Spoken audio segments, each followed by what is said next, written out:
हर रोज एक नई कहानी देखने के लिए चैनल को सब्सक्राइब करें और बेल आइकन दबाना ना भूलें। यार मुझे घबराहट हो रही है, सब अच्छे से हो जाएगा या नहीं? अरे यार डोंट वरी, सब अच्छे से होगा, तू कर लेगी। प्रीति तू सच बोल रही है ना? मैं अच्छे से उस लड़के का रोल कर लूंगी। आई एम डैम श्योर तू बहुत ब्रिलियंट एक्ट करेगी। किंजल अपना मेकओवर करवा लेती है, जिसके बाद दोनों शॉपिंग करके शाम को अपने एक्ट की रिहर्सल करते हैं, जिसमें किंजल को एक प्यारी सी लड़की का किरदार करना होता है। साथ ही उसका दोस्त ऋषभ भी होता है, जो इस एक्ट में गुंडे का रोल करता है। शाम को तीनों बैक स्टेज होते हैं और एक दूसरे से बात कर रहे होते हैं। तुम दोनों को अपने सारे डायलॉग अच्छे से याद तो है ना? हाँ हाँ मुझे तो सब याद है, अपना भी और ऋषभ का भी। हाँ मुझे भी याद है। अच्छा बेटा, तुझे उसका भी याद है? जब गुंडा बन के किडनैपिंग की रिहर्सल कर रहा है तो याद तो होगा ना। ओए पागल, क्यों मारी तू? सही तो बोल रही हूँ, पूछ ही तो रही हूँ बस। दोनों लड़ना बंद करोगे? नेक्स्ट परफॉर्मेंस हमारा ही है। मैं अभी आता हूँ ऊपर स्टोर रूम से कुछ लेकर। इतना बोलकर ऋषभ ऊपर स्टोर रूम में चला जाता है।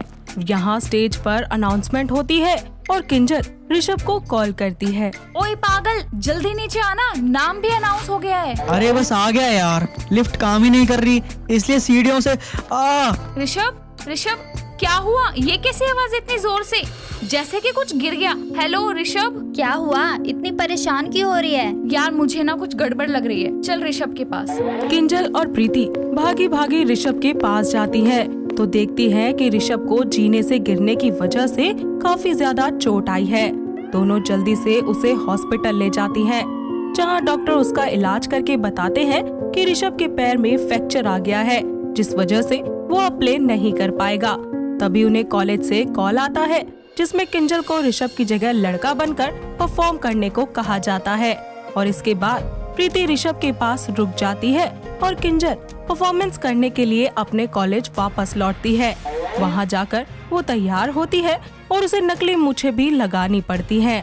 ऐसे में वो स्टेज पर अपने ग्रुप के साथ एक्ट को परफॉर्म करती है। लड़की ज्यादा नाटक करने की नहीं हो रही है, अपनी जान बचाना चाहती है ना तो घर वालों को पैसे लाने के लिए बोल दे।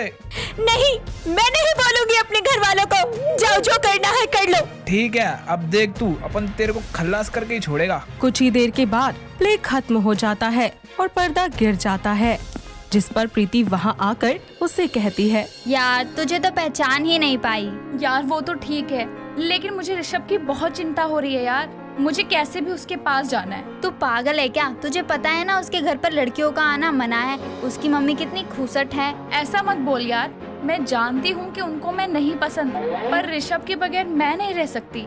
अगर परफॉर्मेंस नहीं होता तो मैं उन्हीं के पास बैठती। मैं जानती हूँ तू उससे बहुत प्यार करती है और दूर भी नहीं रह सकती, लेकिन हम वहाँ जा भी तो नहीं सकते ना। मैं कुछ ना कुछ जरूर करूँगी, क्योंकि मैं उन्हें ऐसे नहीं छोड़ सकती। इतना बोलकर किंजल अपने घर चली जाती है और रात भर ऋषभ से मिलने के बारे में सोचने लगती है। और सुबह होते होते उसे आइडिया मिल ही जाता है, जिसके बाद वो एक बार फिर से लड़का बनकर वही नकली मूछें लगाकर ऋषभ के घर पहुंचती है। और सबसे पहले वो ऋषभ की माँ ममता से मिलती है, जहां वो उनसे कहती है, आंटी जी नमस्ते, मैं रणबीर ऋषभ का दोस्त हूँ। रणवीर? मुझे तो कभी नहीं बताया उसने। आंटी जी यहाँ नहीं रहता ना, राजस्थान से आया हूँ। मैं भी पहले अट्ठे ही रहता था। मारे को जैसे ही पता चला कि ऋषभ के चोट लगी से, मार से रहा कोनी गया, मैं तुरंत आ गया। अच्छा अच्छा, चलो कोई बात नहीं, आजा अंदर, मैं शरबत लेके आती हूँ। इतना बोलकर ममता उसे ऋषभ के कमरे में ले जाती है और कहती है, अरे ऋषभ बेटा, ये देख कौन आया है, तेरा दोस्त रणवीर, बड़ी दूर से आया है। वहीं ऋषभ एक अजनबी चेहरे को देखकर सोचने लगता है और किंजल उसे आंखों से इशारे करके चुप करवा देती है। ऐसे में ऋषभ को कुछ समझ नहीं आता, मगर वो चुप ही रहता है। आंटी जी मैंने प्यास लग रही से, थोड़ा पानी मिलेगो? हाँ बेटा, अभी लाई। अरे भाई कौन हो तुम? मैं किसी रणबीर को नहीं जानता। ऋषभ मैं किंजल हूँ, तुमसे मिलने के लिए मुझे ऐसे आना पड़ा, मेरे पास कोई चारा ही नहीं था। ये देखो। किंजल तुम, पता है कितना मिस किया मैंने तुम्हें। मेरा भी बहुत मन था तुमसे मिलने के लिए। थैंक्स मेरे पास आने के लिए। लगता है माँ आ रही है, जल्दी से अपनी मूछें लगाओ। ठीक है। किंजल जल्दी से अपनी नकली मूछ लगाती है और जल्दबाजी में उसकी आधी मूछें नहीं लग पाती, तो वो अपने आप को, अपने चेहरे को अपने हाथों से ढकने की कोशिश करती है। तभी वहाँ पर ममता आती है और बोलती है, अरे ये रणवीर की मूंछ। अरे रणवीर अपना मुंह क्यों छुपा रहा है? माँ उसे शर्म आ रही है, पहली बार घर में आया है। आप हल्दी वाला दूध ले आओ, मुझे दर्द हो रहा है। इतना सुनकर ममता चली जाती है और ऋषभ किंजल के चेहरे पर उसकी मूछें सही से लगा देता है और फिर कहता है, किंजल, माँ को पता चल जाएगा, तुम प्लीज जितना जल्दी हो सके यहाँ से निकल जाओ। माँ को पता लग गया तो तुम्हारे साथ मेरी भी चमड़ी उधेड़ देंगी। ठीक है यार, पर तुम्हारी मम्मी को लड़कियों से इतनी चिढ़ क्यों है? किंजल, मुझे माफ करना, आज तक तुम्हें कभी बताया नहीं।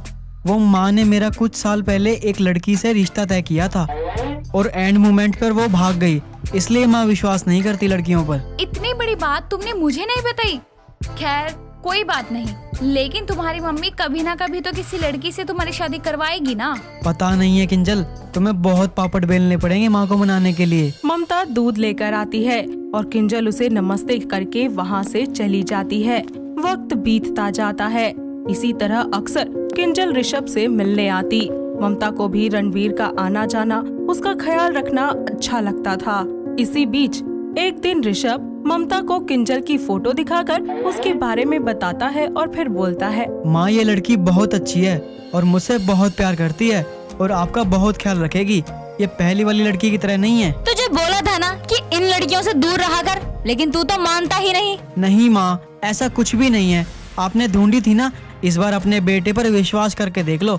सच में माँ, वो बहुत अच्छी है। अपने बेटे की बात सुनकर वो उस लड़की को घर बुलाने को बोल देती है। ये बात सुनकर ऋषभ खुशी से फूला नहीं समाता।